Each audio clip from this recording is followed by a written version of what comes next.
Hello. Today I would like to lead you through the basics of meditation practice in terms of the Buddha's teaching. When we practice meditation in line with the Buddha's teaching, we have to understand what it was that the Buddha wanted us to accomplish. Buddhist meditation shouldn't be understood as simply a calming of the mind or the attaining of a peaceful state for a temporary amount of time. Many people, when they hear about the practice of meditation, they think of it as being exactly that, a vacation, a means of escape from reality. But if we look at the word meditation, as we understand it in the Western world, we can see that it means something very different, something that is much more in line with the Buddha's teaching. Because the Buddha had no intention that through the meditation practice we should only feel peaceful and calm on a temporary level.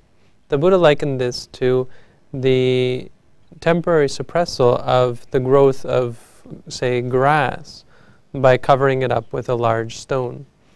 When you take a large object, as a stone or a brick or something, and place it over top of grass, the grass stops growing.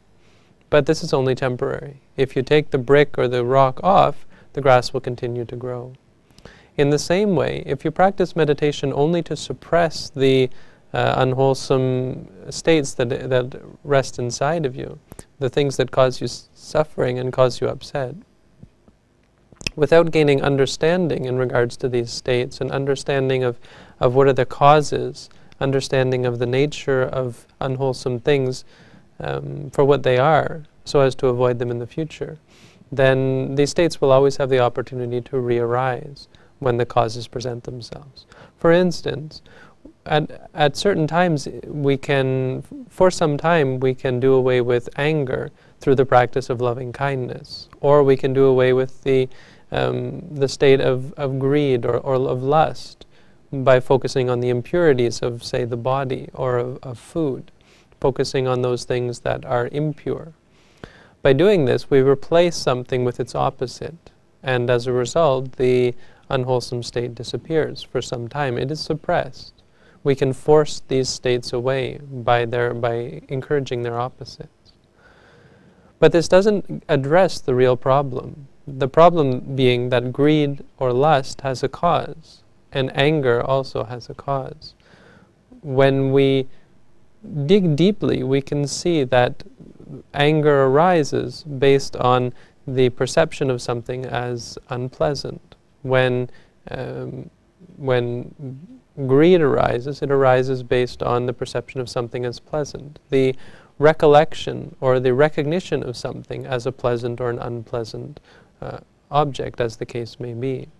Until we can overcome this and come to see that that is not truly the case, come to see things as they are, as neither pleasant nor unpleasant, we'll never be free from these emotions, these causes for suffering. So meditation in a Buddhist sense has much more to do with the word meditation in English, which means to consider, to examine, to analyze. In a sense, to work at training the mind to see things as they are. Not to train the mind to cover up the things that we don't like or the things that are causing us suffering, but rather to understand them. So this is the meditation that I'd like to explain today, and I'd like to go through some of the basics of how to put into practice and about what the meditation will lead to. The most clear discourse on the practice of Buddhist meditation is found in the Satipatthana Sutta.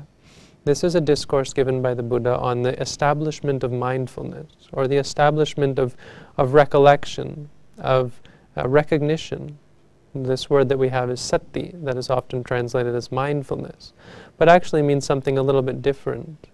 The word mindfulness is useful to understand what we're trying what sort of mind state we're trying to create through the practice.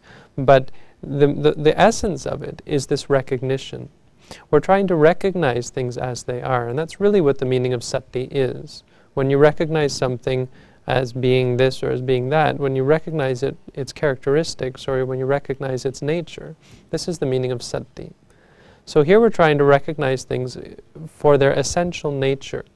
When you experience anger, we're going to recognize it for what it is. What is anger? What is the experience of anger? We're not going to judge it. We're not going to attach any label or meaning to it. We're just going to see it for what it is. When we see it for what it is and recognize it simply as that, there will arise wisdom and understanding. Same when we have lust in the mind. When there's lust in the mind, instead of trying to suppress it or change our mind in any way, we're going to look at this mind and see what it does, what this lust, this greed does to our minds, and so on. We're going to look at the objects of our desire and our aversion. We're going to look at those things which we say are pleasant, which we say are unpleasant, and we're going to examine them impartially, not with any prejudgment of what we should be able to see. Once we do this, look at them simply for what they are, we'll come to see that there's nothing inside of ourselves or in the world around us that is worth clinging to as either pleasant or unpleasant. Nothing that truly makes us satisfied, and nothing that we can truly become satisfied through attaining or through repelling. Once we see in this way, we'll be able to live with anything and be content and peaceful at all times, and never give rise to any unwholesome state of mind that might cause us suffering. So in the Satipatthana Sutta, the Buddha talked about 4 objects, or 4 parts of reality really, 4 frames of reference, 4 groups of, or aspects of reality that we can use in the meditation practice. It doesn't matter which one you choose, but in fact, you should understand that all of them together comprise reality. The 4 that the Buddha explained, or the 4 categories that the Buddha gave, are as follows: the body, the feelings, the mind, and dhammas, or realities. So to explain these, why this is a categorization of reality is because all of reality can be broken down into experience. Everything that we say is real, the only true way in which we can say that it's real is because it is experienced. That which is not experienced we call imaginary. When you experience a person in the room who is not there, you say this is an imaginary person. Or when you hear a sound and you think it's a ghost, you say you're imagining things, because it's not really there. What you're really experiencing is maybe just the wind in the trees or the creaking of the boards or so on. It's a sound that is something else. So what is real is what is actually experienced. Experience experience can be broken down into 2 parts. This is the physical aspect and the mental aspect. So all of reality, we say, can be broken down into the physical and mental aspects of experience. And this is in line with modern scientific thinking in terms of quantum physics, which says that there is the physical side of things, which can only be understood in terms of the observation of the consciousness, what the experimenter or what the observer looks at, which objects they choose to look at, or what intentions they choose to make. So the Buddha said that there are these 6 experiences that we have, and this makes up all of reality. There is the seeing, the hearing, the smelling, the tasting, the feeling, and the thinking. And when we see, when we hear, when we smell, when we taste, when we feel, or when we think, there are these 2 parts, the physical and the mental. And this is what we mean by the four satipatthana, or the 4 foundations or setting up establishments of mindfulness. The body, the feelings, the mind, and the Dhamma, the realities.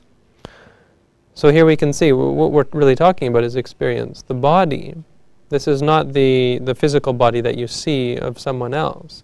It's the physical part of experience.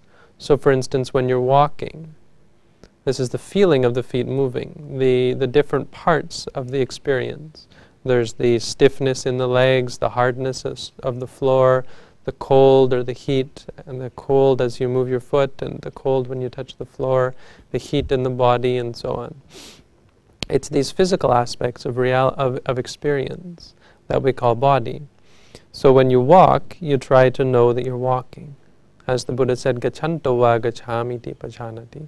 When walking, one knows clearly and completely, I am walking. Meaning there's no other awareness except the movement as it is. So we have meditators when they walk, we'll have them say to themselves, walking, walking, walking, just knowing that they're walking, reminding themselves and recognizing the walking for what it is. Just as the Buddha said, when you walk, know that you're walking. When you're sitting in meditation with your eyes closed, we have meditators watch the breath. When the breath comes into the body, what happens to the body? The body will expand, especially located in the stomach. So this is the physical manifestation of the breath.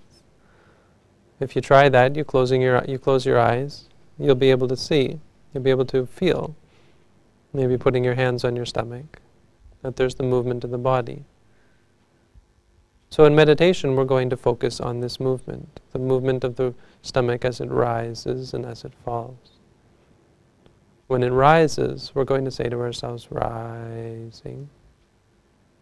When it falls, we're going to say to ourselves, falling. Rising, falling.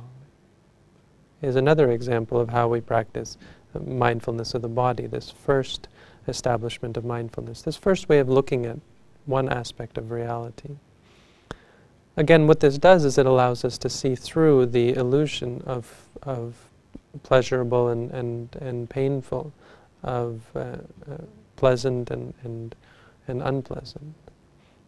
It allows us to be free from our greeds and our angers, our attraction and our aversion, so that we're not carried around back and forth from liking to disliking, from pleasure to pain, so that we're content and at peace at all times.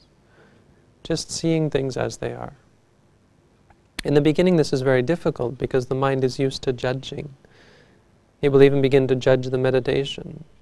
Many people, when they come to start meditation, think that it's useless or improper to meditate in this way, because as they practice, they see that it's quite unpleasant, it's boring, it's uninteresting, it's even unpleasant at times.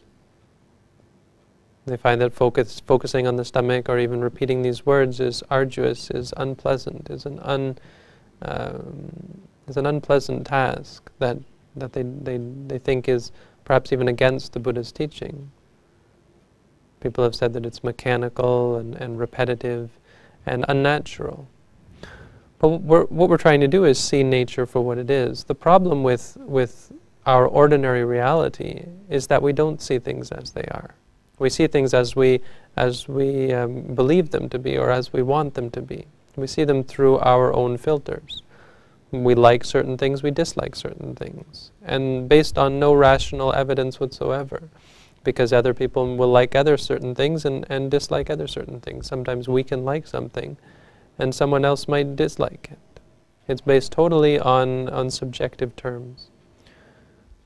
Once we start to look at things as they are, we'll start to change our minds. Even looking at our partiality, our judgments, our extrapolation of things, the thoughts, what we think of things, our judgments and so on. We'll see that these are things which are causing suffering for us, that our judgments, our partialities, our likes and our dislikes are a cause for stress and suffering. They're not based on any rational evidence, they're not based on reality, that there's no reason to like or dislike anything. It doesn't lead to happiness, it doesn't lead to peace, it leads only to stress and disturbance in the mind. So simply by watching the stomach, or watching the feet, or watching some aspect of the body, knowing that we're sitting. Buddha said, when you're sitting, you know that you're sitting. Know it as sitting. Recognize it for what it is. The sitting is the experience of the pressure in the back, the pressure with the body touching the floor and the feet touching the floor. Saying to yourself, sitting, sitting, sitting. Just knowing it for what it is, reminding yourself again and again. Training the mind to see, even for just a moment, one moment at a time, see it for what it is. And this is the experience of the body as the body. seeing the body as the body. In regards to the body, seeing only the physical, not seeing it as good or bad, as me or mine, and so on. So you can pick anything. Normally we have people start with the stomach and say rising, falling. Rising, falling. You can say to yourself sitting, sitting. When you walk, you can say to yourself walking. You even may have seen people doing walking meditation, and we'll often do walking meditation back and forth, slowly moving the foot, saying to ourselves, stepping right, move the left foot, stepping left, or breaking it up into pieces, lifting, placing, lifting, placing. You can do this anywhere. You can do this on your own. You don't need a teacher. You teach yourself. If you understand this technique, you can teach yourself how to see clearly. You can see things clearly for yourself. You don't have to have anyone tell you, and it won't help if someone tells you what is the nature of reality. But once you practice for yourself and simply look at things as they are and recognize them for what they are, your mind will come to see things simply as they are and no longer judge them. It will come to see that judgments are an unnecessary and unpleasant and unsubstantiated course of action. So this is the first one. The second one is, suppose while you're sitting in meditation, the second one is feelings, no? So suppose while you're sitting in meditation, you can start to learn about the second part of reality, the sensations, the pleasant and unpleasant, or sorry, the painful and the pleasant sensations that arise.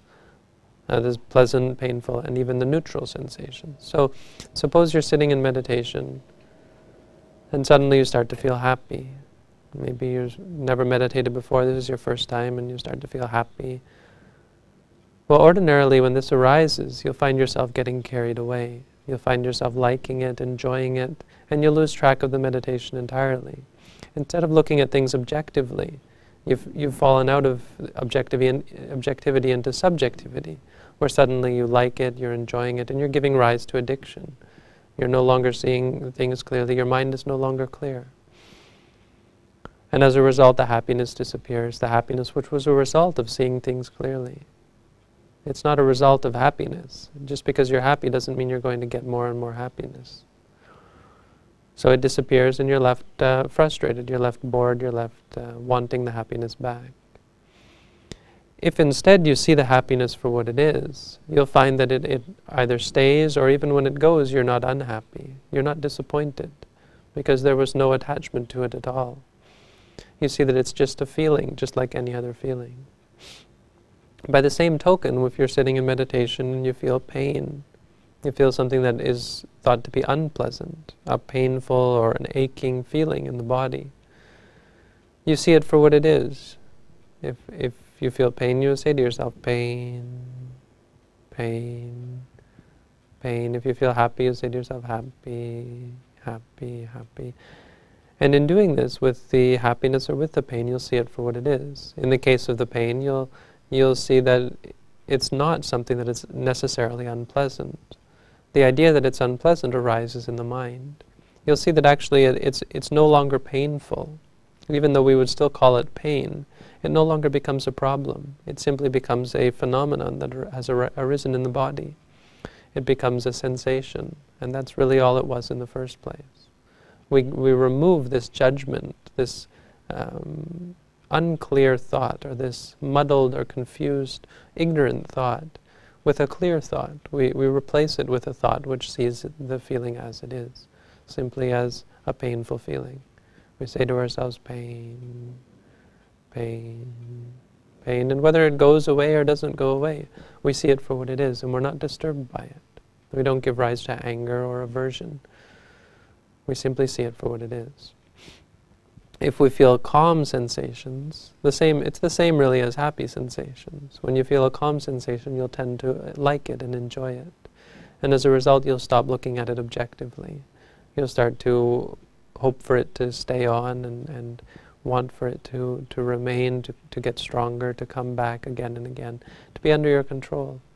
And as a result of that, because you're no longer seeing things clearly, the neutral feeling will disappear, or eventually it will disappear by itself, because all the feelings are none of them permanent. And then you'll feel disappointed because you actually can't control it. You can't make it stay, make it last. If you instead acknowledge the neutral feeling for what it is, saying to yourself, calm, calm, calm, until it goes away, you'll simply see it as a calm feeling, and you'll maintain this clarity of mind. When it disappears, you won't feel upset, you won't feel disappointed. You'll simply continue on with whatever comes next. Your inherent or internal state of calm is not ruffled, is not threatened by the feelings. Simply seeing these things for what they are allows you to do away with the judgments as either good or bad, and as me or mine, as under my control, as belonging to me. You will have no identification with the feelings, so when they disappear, you won't feel disappointed. The third foundation is the foundation of establishment of mindfulness on the mind. So this is where the mind actually looks at, contemplates, and understands what's going on in the mind. What goes on in the mind is all of the thinking that we do. You'll find that when you're sitting in meditation, it's generally thought to be a real obstacle to meditation practice, this thinking that goes on. But the truth is, the mind has as its nature, as its very nature, the act of thinking. Thinking is something that we do all the time. It's the way of the mind. When any experience that we have, automatically there's a thought about it. This is why we have this word, this label, so to speak, that we're using when we walk, saying walking, when we sit, saying sitting, when we watch the breath, saying rising, falling, or pain, when we have pain, and so on. This word is a clear thought. It's not creating anything new. It's simply replacing the ordinary thought with a clear thought. So when other thoughts arise, thoughts of the past, thoughts of the future, good thoughts or bad thoughts, any kind of thought, we shouldn't see it as an obstacle or a negative thing at all. We should see it simply as a part of nature. It's the nature of the mind to think, as I said.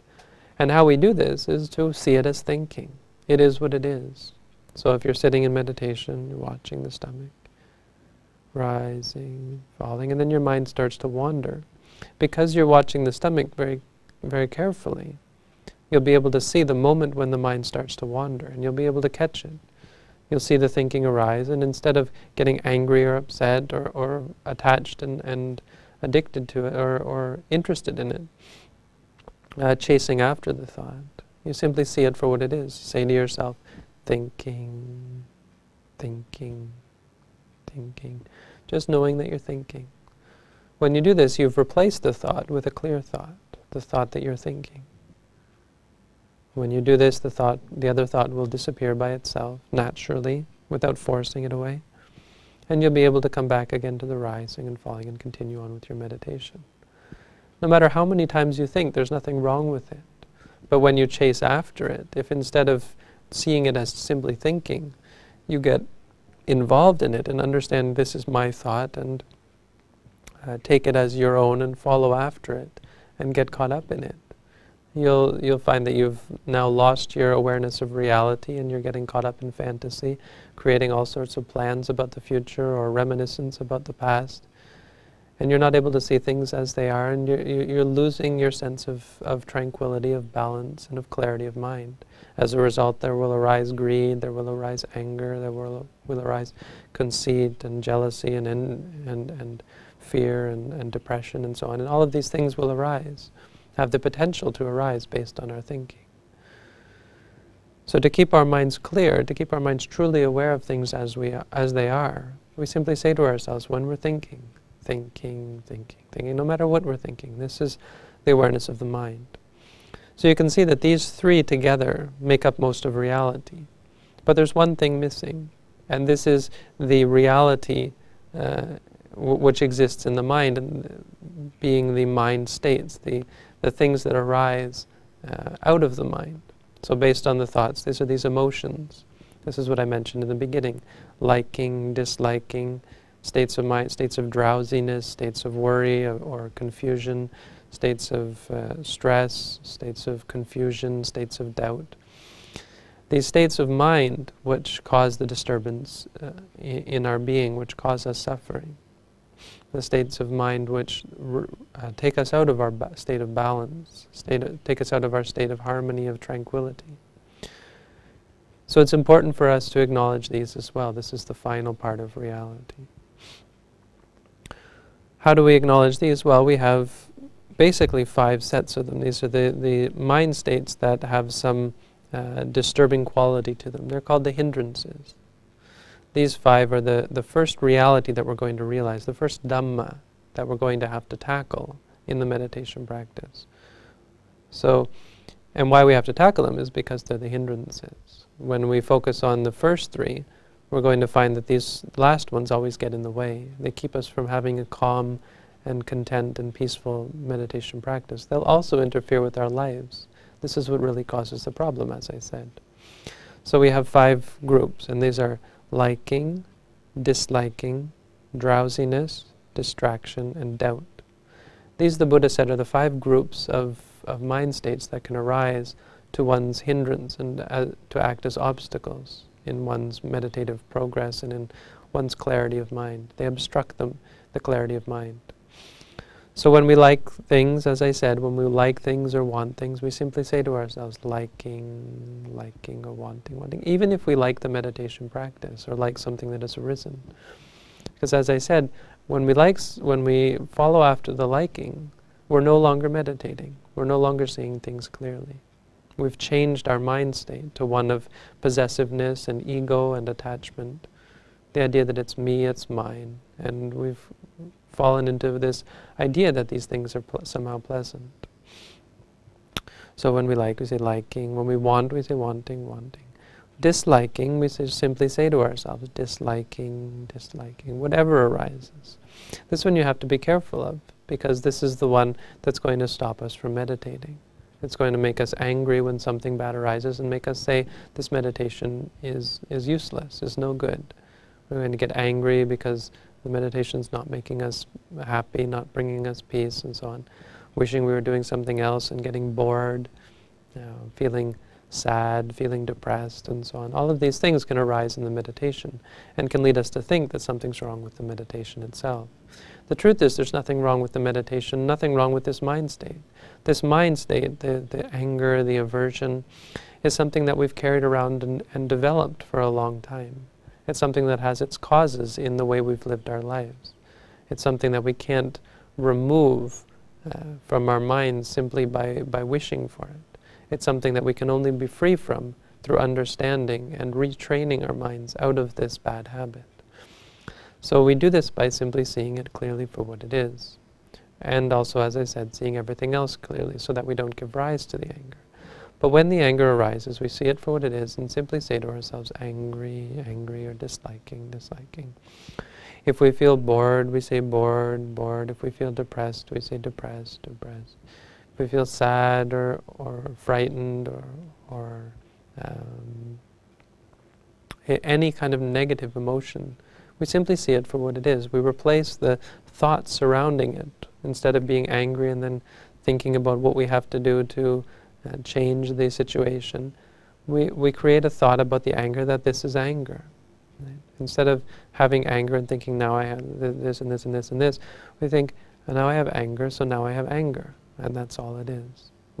Our thoughts are pure, are feeding back into the reality of the situation instead of extending the situation beyond what it really is.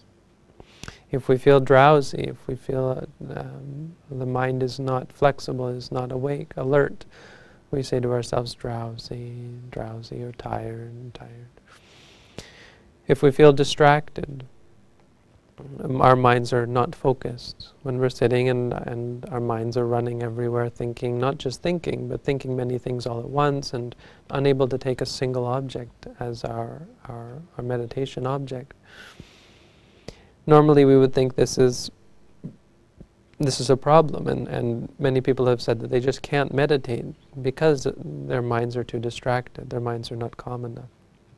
And the truth is, this kind of distraction is really the reason why one should practice meditation. It's because of this state of distraction that one should work to train one's mind, because this state of distraction this tendency to become distracted and to not be able to focus on a single object is a sign of the untrained mind. It's what we have to do, what we have to change through the meditation practice.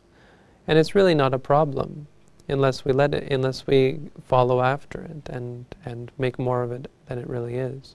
If it's only distraction, then it can't hurt us. We can actually meditate on it. And when we see it clearly, our minds will focus. Our minds will focus back into clarity, and will no longer chase after all of the different objects of the sense. We say to ourselves, distracted, distracted, distracted, and we let it go. We don't chase after it, but we don't chase it away either. We simply see the state for what it is. If we feel confused or worried, we'll say to ourselves, worried, worried, or confused, confused. And finally, if we have states of doubt, where we're not sure, sometimes not sure if the meditation practice is working, not sure if we are capable of realizing the fruits of the practice, doubt about the Buddha's teaching, doubt about the meditation, doubt about the things that have arisen, what are they, and so on. What do the things mean that arise when we experience something, how we should react to it, these doubts that arise, that actually have no bearing on reality and have no benefit to the meditator. They're red herrings, so to speak. They're something that takes you out of the basic awareness of reality. They are questions that shouldn't be asked. The answers won't give us any benefit. Because the meditation really is simply this awareness of things as they are. So there's no question of whether it's useful or not. It's obviously useful to see things as they are. But when doubt arises, it clouds the mind, and it creates unnecessary questioning. Is this right? Is this wrong? Sometimes thinking about the teacher, is he enlightened, or is his teaching proper, and so on. When actually it's simply a matter of whether we agree with the fact that seeing things as they are is an appropriate way of interacting with reality. If we can understand that seeing things as they are is important, then all we should do is see the doubt, everything else along with the doubt, for what it is. So when we have doubt, we focus on it just as we would anything else. We say to ourselves, doubting, doubting, doubting. Simply knowing that we're doubting, not judging it, not following after it, not letting it lead us on to some conclusion of what we should do to get rid of the doubt. Maybe we should go and study more, or maybe we should switch teachers, maybe we should practice many different techniques or so on, all of which is unnecessary. If you simply see reality for what it is, as I said, you don't need a teacher.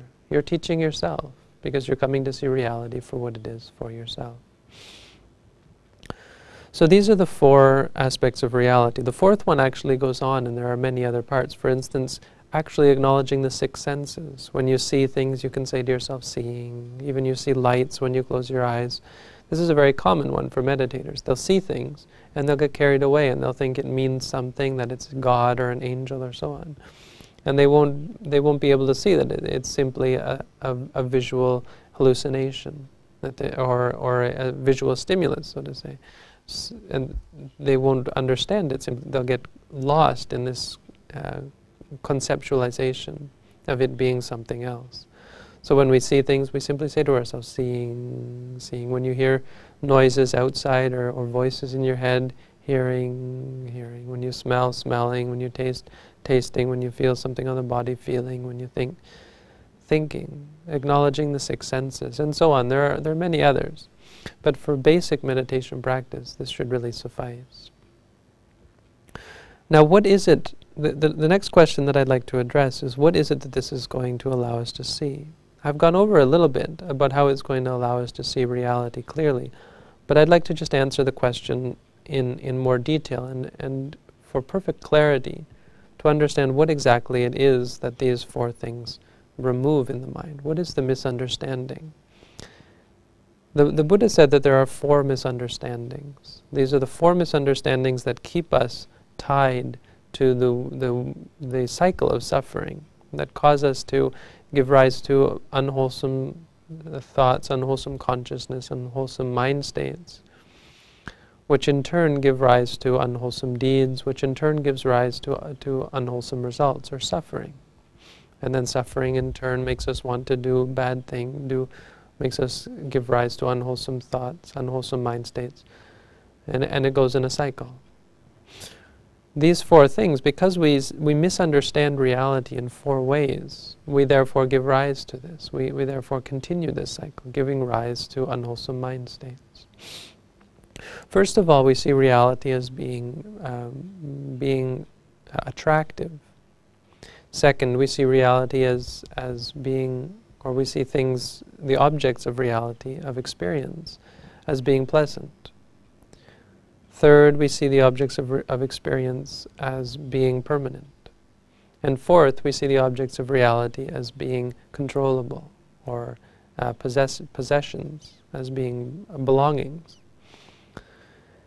These four misconceptions about reality, about experience, the Buddha said, are what keeps us tied to suffering.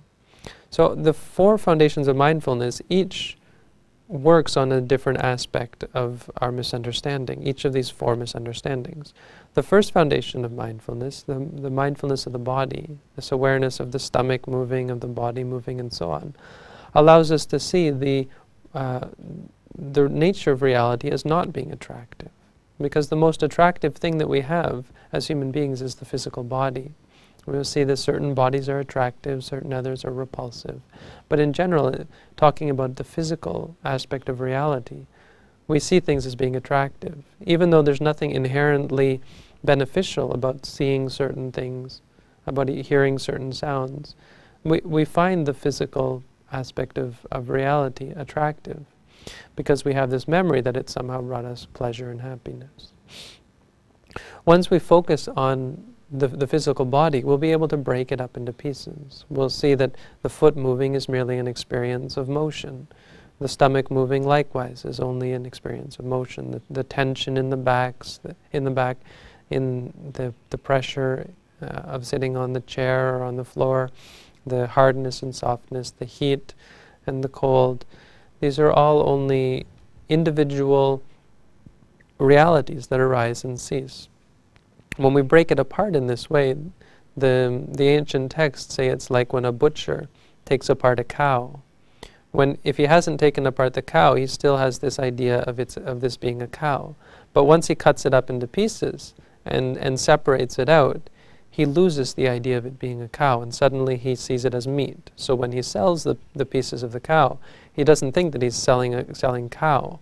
He thinks that he's selling meat. It's lost the idea of cow. In the same way, a person who takes apart the physical body, not intellectually, but simply watches one piece at a time, looks at what it is that we call body, sees that it's broken up into pieces. And when we see it in this way, we lose this idea of attractiveness, of beauty, that somehow the body has a positive, a beautiful nature to it. We lose sight. It doesn't mean we see the body as repulsive. We simply see it for what it is. And because we lose this attraction, we no longer have this partiality, this need to see certain things, this need to see beauty, this need to hear beautiful sounds and so on. When we see things as arising and ceasing, we lose this need to attain these things. We lose the greed and the aversion from the various experiences. Number two is that the foundation of mindfulness of the feelings, establishing mindfulness based on the sensations that arise in the body and in the mind, does away with the misunderstanding that experience is pleasant. Because for the ordinary human being, this is exactly where happiness lies. It lies in the pleasant feelings, the pleasant sensations that arise from time to time. And so we will find ourselves living our whole lives simply for the attainment of these feelings, which will arise from time to time based on their causes and conditions.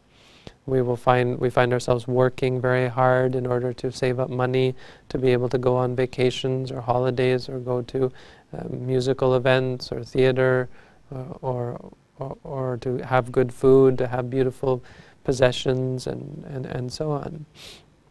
to get all of these pleasant sensations that arise based on the physical reality.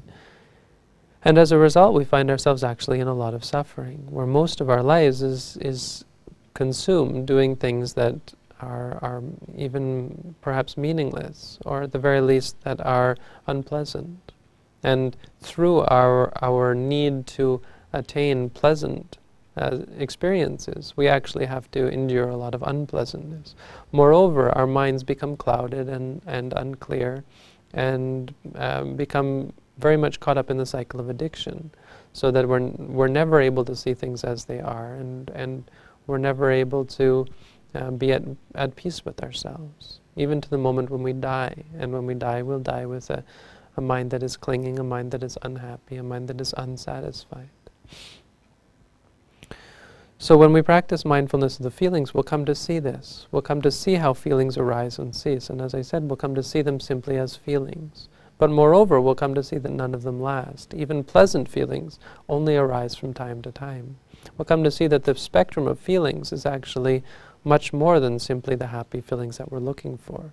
And that no matter how hard we try, we can't hold on to these feelings. That there's nothing really beneficial about clinging to them at all. There's nothing actually beneficial about the feelings. Just like painful feelings not being inherently unpleasant, pleasurable feelings are not inherently pleasurable. That there's nothing inherently good about them whatsoever. There's simply a different type of sensation that has arisen. Once we can see this by acknowledging happy, or pain, once we come to see that sensations simply are sensations, seeing them simply for what they are, we'll find that instead of what we thought of losing all of our happiness, we find that we're actually much more happy and much more content and much more at peace with ourselves. That the happiness that we were looking for actually comes from giving up this chasing of this search, this pursuit of happiness. This is the second. The third misperception that we clear up is of permanence. This is cleared up by practicing the establishment of mindfulness based on the mind. Why is this? Because whereas all things are impermanent, the truth is that everything that we experience is impermanent. There is nothing more impermanent, or nothing that changes quicker or more clearly than the mind. When we focus on the thoughts, when we focus on the workings of the mind, how the mind jumps from object to object, we'll be able to see clearer than watching any other object, how impermanent reality really is. One of the reasons why we cling to things, why we are always chasing after good things, running away from bad things, is because we think of them as having some entity. We think that somehow we can create stability in our lives, that somehow if we work hard enough, we're going to create a state that is stable, that is safe, that is lasting and secure. And so we are always trying to set up our lives with things around us which are going to last, which are going to protect us, which are going to keep us in a stable state. But the truth is that no matter what we do externally to attain this, if our mind is still jumping around from object to object, we can never be said to have gained any stability whatsoever.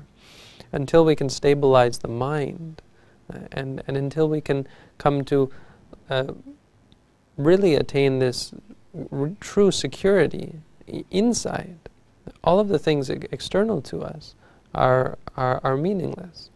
When we look at how the mind works, we come to see that all of the objects of the sense only arise based on the mind. So if the mind is jumping from experience to experience, there's nothing really stable at all. Even if we look at our belongings, our possessions, even our own body, and think of it as lasting, as permanent, as stable, it only lasts as long as the experience associated with it. So as we watch the mind jumping from object to object, we'll see that no matter what the mind takes as an object, there is no stability to be found whatsoever. It's something that arises and ceases incessantly from moment to moment to moment.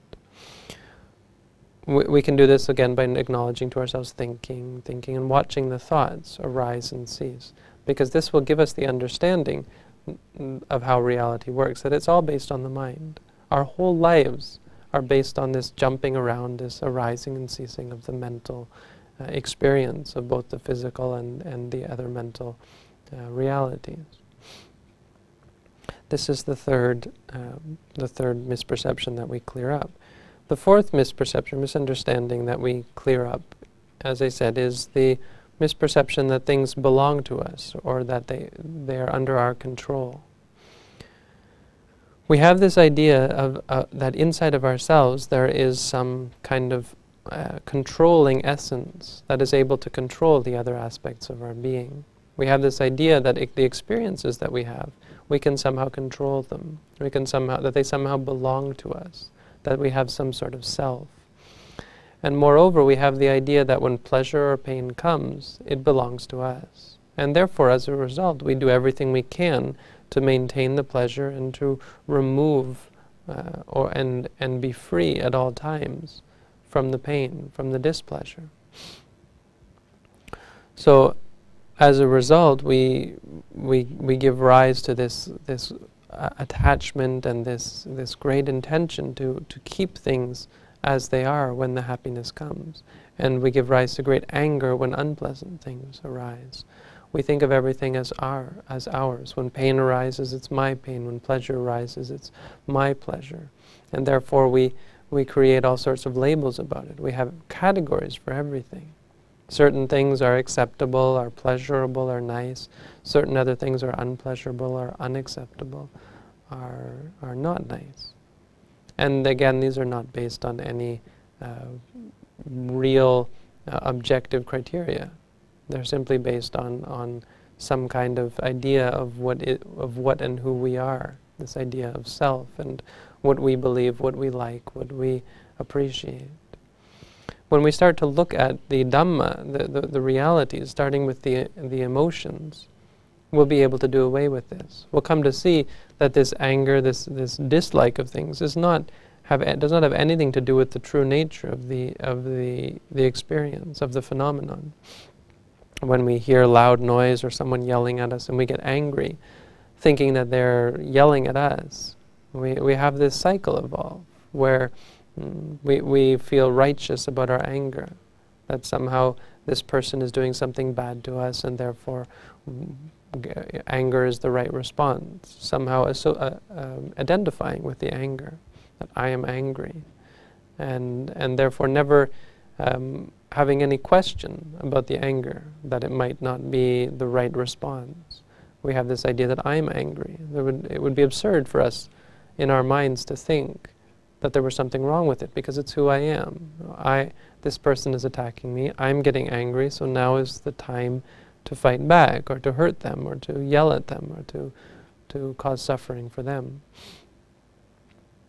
When we look at the anger, we come to see that that's not the case at all, that the anger is simply something that has arisen. It's arisen based on our partiality, our dislike of this object that is not objective at all, our dislike of something that is totally a subjective interpretation that we have accumulated through our lives and through our misunderstandings and our misperceptions.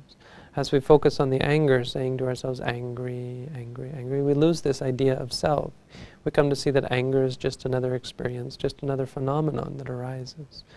When greed or lust or wanting arises, the same. We focus on it as saying wanting, wanting, and we come to see that there's no connection between the object and the wanting. The object has only given rise to wanting because of our misperception of the object. Because remembering, thinking back, that this is ours, this is a part of those things that are pleasurable, those things that we appreciate. When in fact there's nothing inherently pleasurable or beneficial about the object at all. It simply arises and ceases just like everything else. So we focus on the liking, we focus on the wanting, and we come to see this, that there is no connection. The wanting is simply a result of the misinterpretation. It's something that has arisen based on causes and conditions and misunderstanding of reality. If we feel drowsy, we say to ourselves drowsy, drowsy, and distracted or worried, we say worried, worried, distracted, distracted, and we don't attach to the state of mind. If we have doubt, we don't attach to the doubt. Normally we would, as I said, attach to the doubt, attach to all of these actually, and think of it as a part of who I am. When we have doubts, we take it very seriously. We think there must be something wrong with the experience, something wrong with what we're doing. For instance, something wrong with the meditation practice, because now I'm doubting it. We never doubt the doubt. We never think that could be something wrong with the doubt.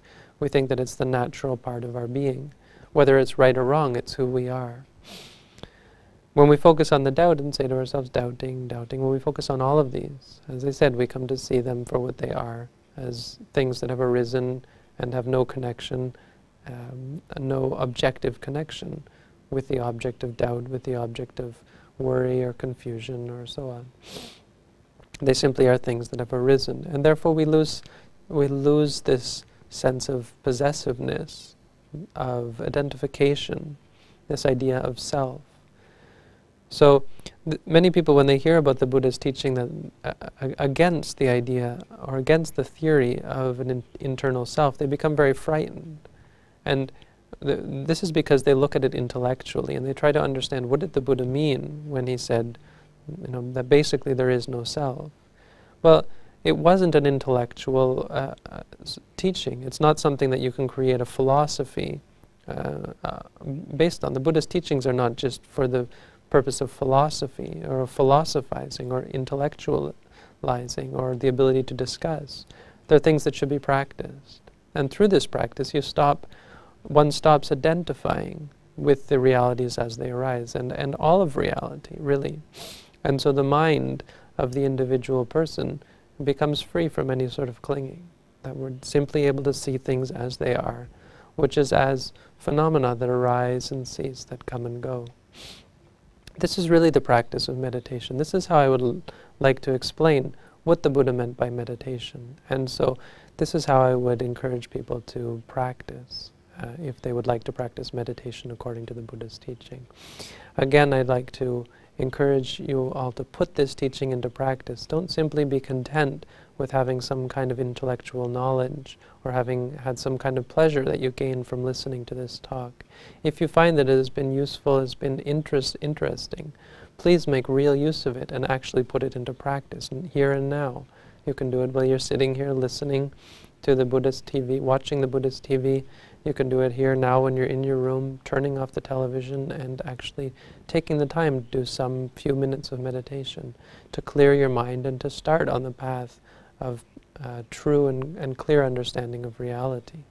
So thank you all for tuning in, and I hope that these teachings have been useful and that they lead you all to true peace, happiness, and freedom from suffering. Thank you and have a good day.